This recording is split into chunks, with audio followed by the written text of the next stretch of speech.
સુરતની પાંડેસરાની મેરી માતા public school ફરી વિવાદમાં આવી છે। શાળાની અંદરથી જ પાઠ્યપુસ્તક લેવા દબાણ કર્યાનો આરોપ થઈ રહ્યો છે। વાલીઓને શાળા સંચાલકો દબાણ કરતા હોવાનો પણ આરોપ થઈ રહ્યો છે। પાઠ્યપુસ્તકની કિંમત અન્ય શાળાની સરખામણીએ વધુ હોવાનો પણ દાવો થયો છે।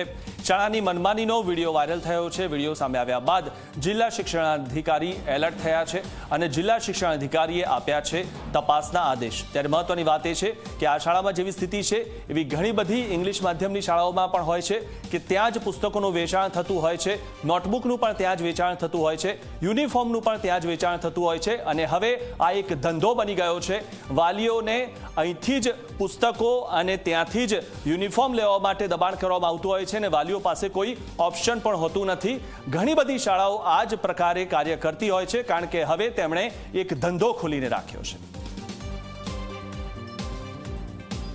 स्कूल की फीस बुक इतने महंगे, 6 स्टैंडर्ड का बुक का प्राइस 5,000 है, 9th क्लास का 1890 है। सुबह से यहाँ पे इतनी भीड़ थी, कम से कम मेरे हिसाब से 500-600 पेरेंट्स हो गए, लेकिन कोई भी सामने आके बोलना नहीं चाह रहा है। स्कूल के मतलब स्कूल का तो कोई इशू नहीं है, दुकान वाला यहाँ पे आके अपनी दुकान खोल के बैठा है, उसका भी वीडियो मैंने बना लिया है। तकलीफ मेरे अकेले को नहीं है, सब पेरेंट्स को आने वाली है और तुम सब नहीं बोलोगे तब तक जागरूक नहीं होगे भाई। बराबर अभी 6,000 की एक क्लास में 55 बच्चे हैं, तो डिवाइड ABC 165 बच्चे हो गए।